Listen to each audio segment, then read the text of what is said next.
So,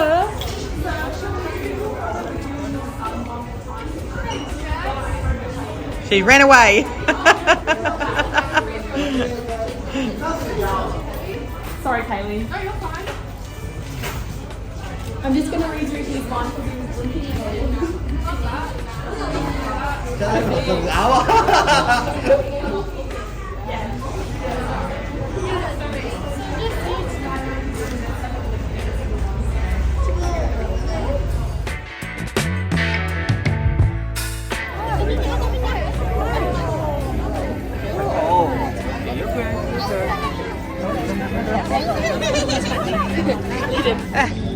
Look at this, so cute.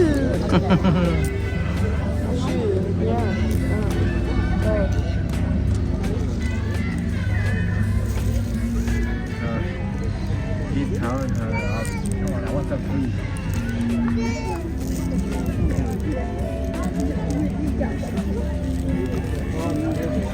Welcome to Pelican Point, and a very special welcome to our pelican and eel feed. We're going to start by introducing you all to the different types of water birds that we have here today. So, sitting up there on the bucket, ready to get everything that is on for display this morning, we've got Wally.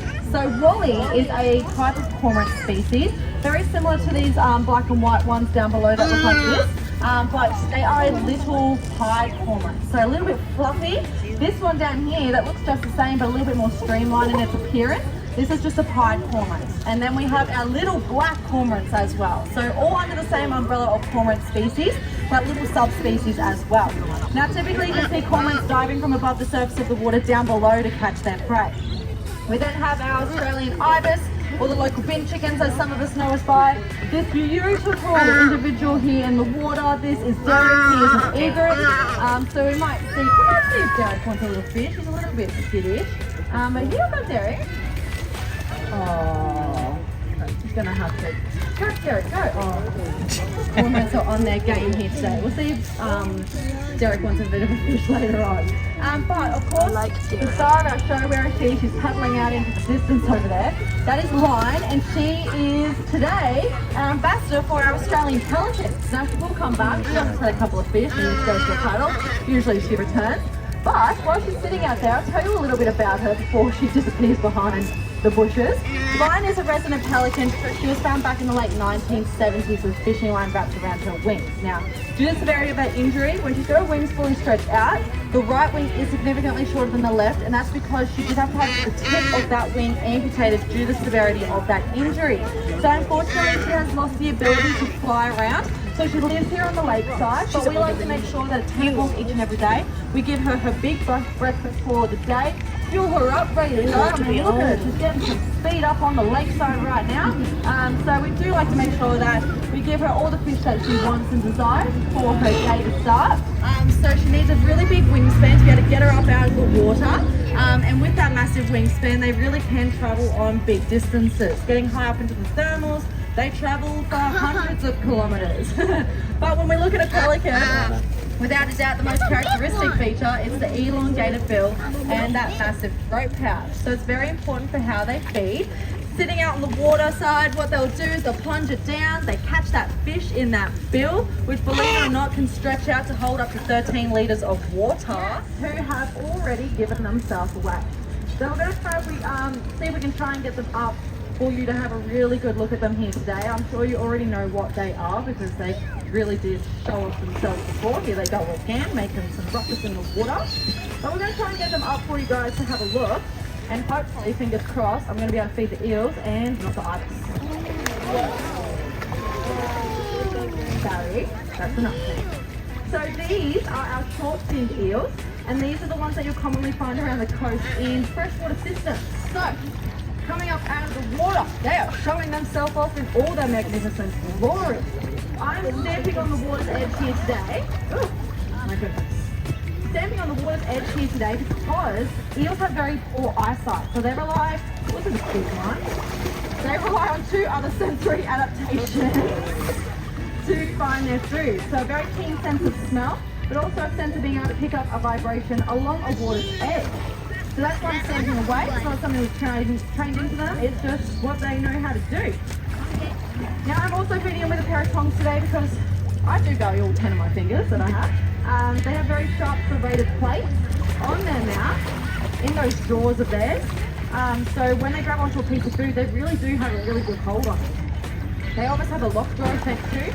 So when they grab onto something, they will lock those jaws down, really get a good grip. And for these smaller pieces that I'm feeding them here today, they can just eat them whole, showing off that classic eyesight. They can just eat them whole, but for something larger that they may find along the water's edge that they grab a hold of, if it's too big for them to consume, they will grab onto it and they'll thrash their bodies around, twisting it as well, and they'll just rip chunks off it until they're pretty much done feasting upon it.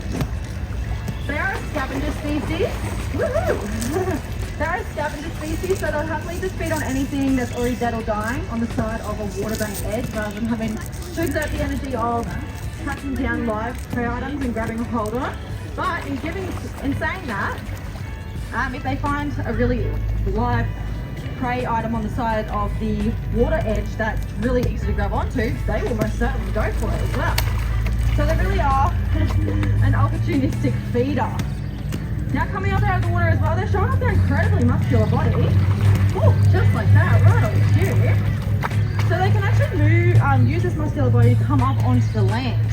And in the driest months that we have here in Australia, where we face really bad drought conditions, they can actually use this muscular body alongside a layer of mucus that surrounds them, and they can go from puddle to puddle until they find a significant water source to live in as well. I once had a gentleman come to the pelican eel feed and he said that he was on his property and coming across the road there was an eel and he thought that it was lost and was stuck on the land. So he picked it up and popped it back in the lakeside that was near the eel, and then it just turned out that it wanted to hop on out again and go back up onto the road, and that's because it was trying to find a different puddle to live in, a different water source, which I thought was really cool. Now, eels are extremely hardy species as well. It takes about 40 years for an eel to fully mature. So some of the big ones that you're seeing, they have been here for quite a long time. They start their life cycle out at sea though, where they look very similar to a glass eel, that's what we call them, super see-through to help avoid any predators that may be lurking around. And then they make their way into our freshwater system, where they live out the majority of their lives. And then when it's time for them to breed again,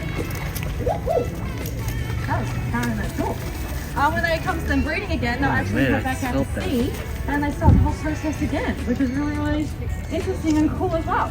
I think despite the look of an eel, they are really cool, and I'm glad that they came up for you guys to have a look at here today. Now, it looks like we may have a little bit more fish to feed out, so if you have any questions, feel free to ask them. Otherwise, thank you so much guys for coming along and seeing our feed here this morning. Quite successful, and enjoy the rest of your time here at the sanctuary. Thank you so much. 150 million years ago, the first bird took flight and made our once empty skies wild.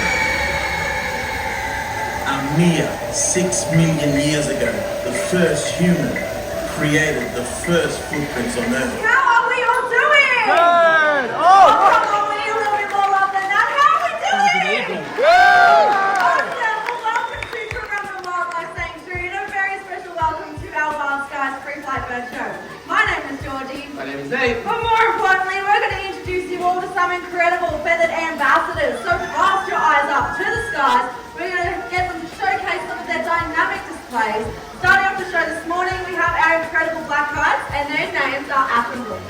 Yes, but it is a little bit windy, and they are known for enjoying these winds, and at the moment they're spending a lot of time out the back. So we will try and get them down here. Now, what we're demonstrating for you all here today is a pretty cool feeding technique known to these guys. It's called feeding on the wing. So see if you can pinpoint the moment that our girls, they will catch that food in their talons, but if you watch them closely, they'll pass it directly up to their beak, all whilst flying around. This is very energy efficient for them, as they don't have to keep landing to consume that food. That was a perfect example of good catch by a beautiful art species. Yeah, but they've actually got a really strong association with fire. The indigenous people of the Northern Territory, they actually call the black-pied the firehawk. Now, the way they've earned this cool nickname is they're actually not afraid to hunt around our bushfires. But what they'll do, which is very impressive, is they'll actually stoop down to the ground, they'll pick up sticks and twigs that are on fire, they'll carry them to a new location, drop them and start their own little bushfire. Why would they do this? Well, basically, then these intelligent hunters, they get to eat any of the insects or animals that are fleeing the fire. They actually help to create themselves. Anyway, you're pelican. With a wingspan that can reach up to 2.5 meters and males exceeding weights of 7 kilograms, you are looking at Australia's heaviest flying bird. What? Obviously not the best at balancing, but good at flying. Now what these birds will do is they will ski into our canals and waterways, and they'll use that elongated bill and throat pouch like a fishing net. So what he does is he'll plunge it into the water, he'll scoop up the fish, empty out the water content, and then swallow that fish whole. Now, pelicans don't have to worry about chewing on their food, thanks mate, and that is because they do actually have 3 stomachs, so that does a lot of the work for them. Now that bill can get to an impressive 50 centimeters long, and their throat pouch can hold up to 13 liters of water. And it's really, really sensitive, so they can feel when a fish swims in. But this way of fishing does leave marlin and our other pelicans susceptible to being hooked and entangled in fishing equipment. It only takes one negative action, like us leaving behind rubbish, to cause harm to these beautiful animals, and really only one positive action, like cleaning up, to take care of them. And why wouldn't you want to take care of birds like marlin when he even knows the pelican strut? Ladies and gentlemen, the world's most handsome pelican. You know what? Yep. Okay. You want me to tell him? Yeah, Monster said that he thinks the wind's picking up and he really likes living here on the Gold Coast, so he doesn't want to get blown inland. He's also saying some not very nice things about those minor birds, and he would like me to take him home. So, ladies and gentlemen, give it up for Monster. I got you, buddy. Let's go. Come on. You need to. A rumbling of a distant thunder. It is a warning to us all that rain is on the way. But you see, it is not the only indicator that we can rely on. As all we truly just need to do is look to our natural world to give us that weather report. Now, it is believed that the increase in the number of black cockatoos heard or even seen in an area is a sign of rain to come. And our First Nations Australians, they actually believe in a story that each bird heard or even seen within a flock takes 1 day's worth of rain. Oh, God. Now, given their large size, their raucous call, and of course their flocking behaviour, black cockatoos are easy to spot as they wing gracefully across the Australian landscape. Identifying the different individuals, however, that one takes a little bit more attention to detail. Now I would like to introduce you all to 3 very special ladies that we have here on stage with us today. Sitting at the back there. Now just as our birds are flying overhead, making sure we're keeping our hands down so that we don't interact with the flight path of our beautiful ladies. Now the other girls that you have here, this is Barbara, and over there is Phoenix. Now these girls are our stunning red-tailed black cockatoos. Look, Nathan. Oh, the now they can be housing a surprising number of native animals that all combined is one amazing species. Ladies and gentlemen, this is our master, and her name is Currumbin. Oh, God.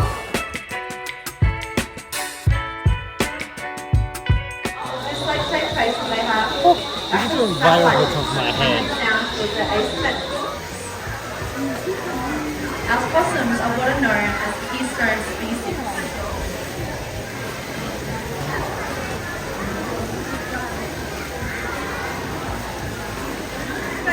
Quite like our species. Now we just met an owl that specialises in hearing. We would now like to introduce you all to one that specialises in sight.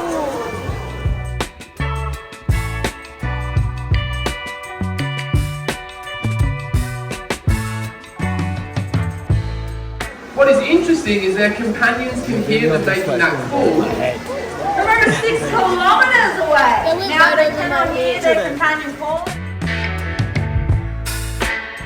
Starting with small things, insects and mice. So they can take something down as large as a self-compressing cockatoo, a noise dog, or even a Awesome. Holy on. Because the way they hunt is a little bit gruesome. If there is no kid, though, you might want to block their ears because the way this bird eats is truly gross. What they will do, they will take down their prey, rip off its head, eat the eyeballs, go in through the eye sockets, and then eat the brain. Isn't nature beautiful? Now, this owl is not nocturnal. What it means is they actually can see and hunt just as well in the daytime as they can in the nighttime. And even though their eyes are big and beautiful, they're actually a little bit impractical because of the way they are shaped, and they're actually too big for the eye socket. If we had eyes the same size, we would have eyes that are about the size of grapefruit. So if there is a prey item below her and they are looking up, hopefully she will blend in like dappled moonlight. Well, ladies and gentlemen, all of these adaptations, I really do think make it one formidable hunter of the daytime and the night. Ladies and gentlemen, Tui, how are you now? Now before we introduce this next bird, they are our largest aerial predator here in Australia, so we do ask that you stay seated, you keep your hands down, and you keep your children below head height as well. Because I am referring to none other than the beautiful, the majestic wedge Charlie. That's him, that's what I'm thinking. Oh, the miners.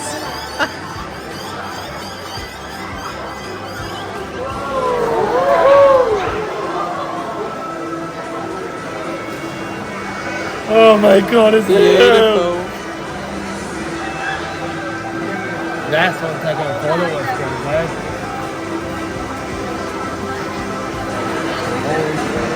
Oh no!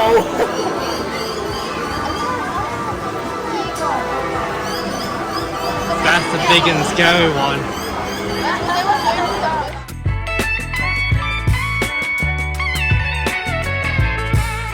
Their eyesight is their coolest feature.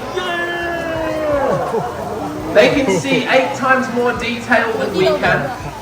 They have a bony ring around their eye that they can actually use to squeeze their eyeball and elongate it. And in doing so, they can zoom in and out on their prey like a telephoto lens. But the most interesting fact is that if we had the same quality eyesight, they say that we would be able to sit back, relax, and read a newspaper from approximately 3 kilometers away. Oh my god, Pretty it's impressive, so right? good. Now she makes her way up to the hut one last time. Have a look at that wedge-shaped tail, which has earned them their name. Ladies and gentlemen, give it up for Mercedes, the queen of our wild skies, free blackbird show.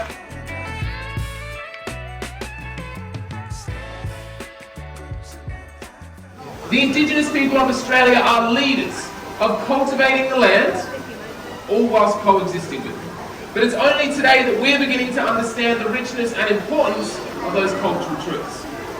Now, did you know that as humans we can make 35,000 decisions in one day? But to make a difference, to make a change, we're not asking you to swap all of them. It could be something simple, like changing the pesticides you use in the garden, putting a nest box up in your yard, or even putting your rubbish in the correct bin. You see, collectively, if we all make these small changes, inevitably they will lead to bigger changes. And this will lead to a better future for generations to come, for our wildlife and for our planet. You see, the power to change the world, it starts with just one. So if we work together, we can keep our skies here in Australia and across the globe forever wild for many, many years to come. It doesn't take much. As I mentioned, the small movements will lead to bigger movements. And some of the species you've seen here are representatives today of species that are struggling in the wild. And we hope that by getting you up close and personal with them, that you might want to help protect them and care for them the same way that we do. Joining me out here to finish off the show, a few of our ambassadors have decided to come say goodbye. Over on the nest box, we have Brain, our trusty galah, the clowns of the outback, showing you that it's not just mammals that can take advantage of those nest boxes. Flying over your head, we have Phoenix. And better late than never, we have our beautiful blue and gold macaw Willow, all the way from South America. Now these ambassadors have joined me out here to finish off the show and thank all of you for visiting Currumbin Wildlife Sanctuary. You may or may not be aware, but we are a non-for-profit organisation. So just by being here today and walking through our front gates, you are helping make a difference in one way or another. whether it's for the wildlife that we take care of here or our many, many conservation efforts. But if there is one thing to remember from today's show and one thing to take home with you, it's that the power to change the world, it starts with one. And that one is each and all of you. Thank you very much for your time, guys. Enjoy your day at Currumbin Wildlife. For a photo session, there is only limited spaces and it is a limited time, so if you are interested, it's our only eagle photo session of the day, so you can follow Kaden and Jesse around to the photos.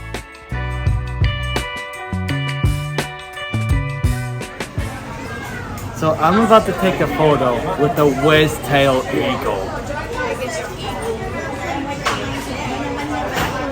It's kind of one of my favorite species of eagle.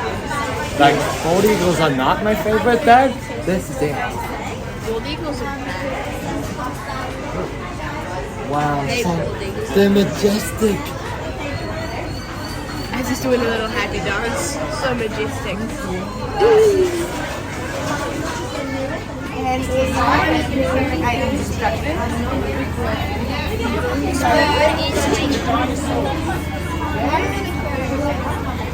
What's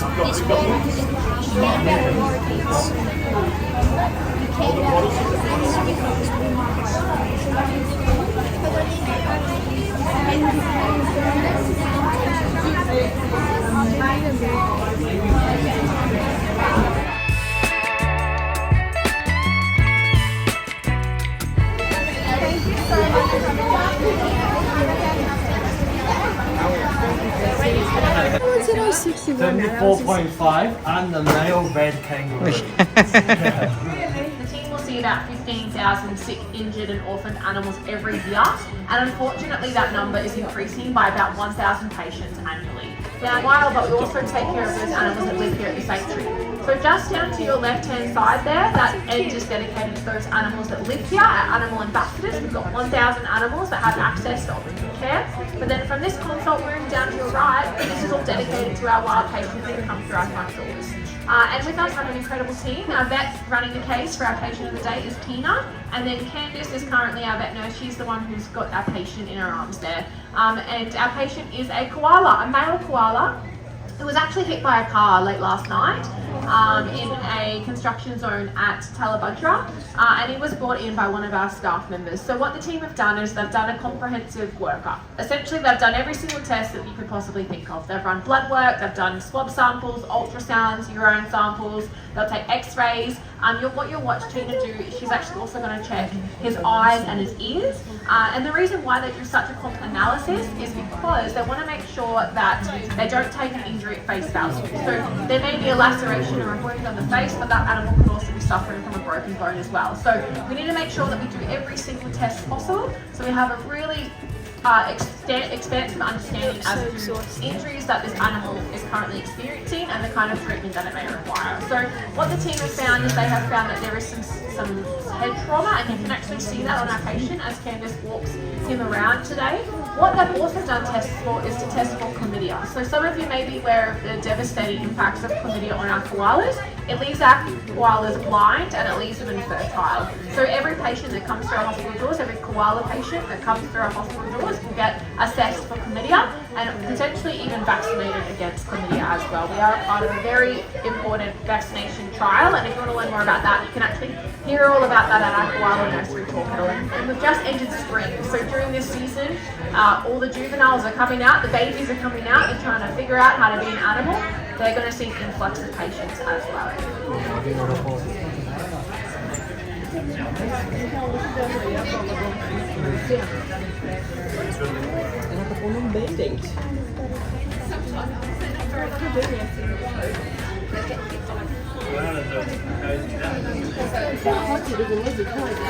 Wake up, you wake up. Yeah, it definitely goes. Oh, you wake up. Oh, he's actually lost 2 teeth.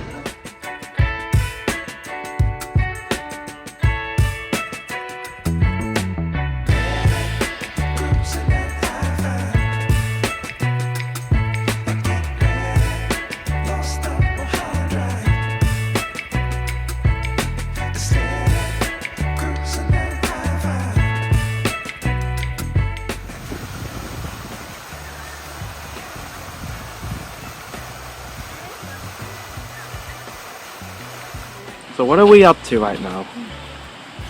Having lunch. So we're just having lunch right now, and a giant water dragon, like this is a big water dragon, literally just came up quite close. Look, he will do it for me though. You got 2 hands now. She's not looking like it. I'll put it back. You're good. Oh, Jesus. Jesus. This is insane. Hi.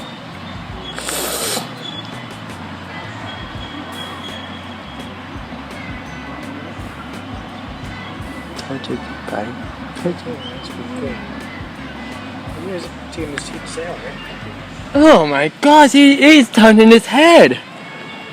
Emma, you can do it if you want. I'm still recording. We're gonna run out. I'll try to get him to do that. Yeah. Was he heard that too? Oh, I knew I just heard one. Oh man, got it.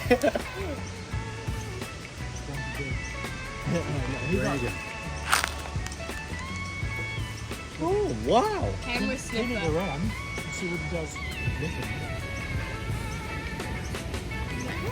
That's yourself, buddy. Yeah. Right next to it. Second, near that big red leaf. Don't tease him, actually feed him.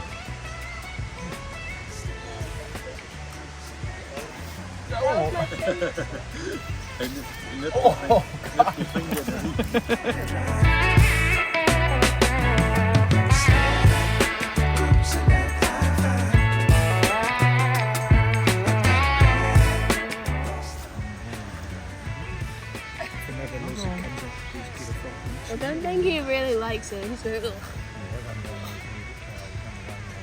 His face. She runs with. Oh, look at Oh, there's another one.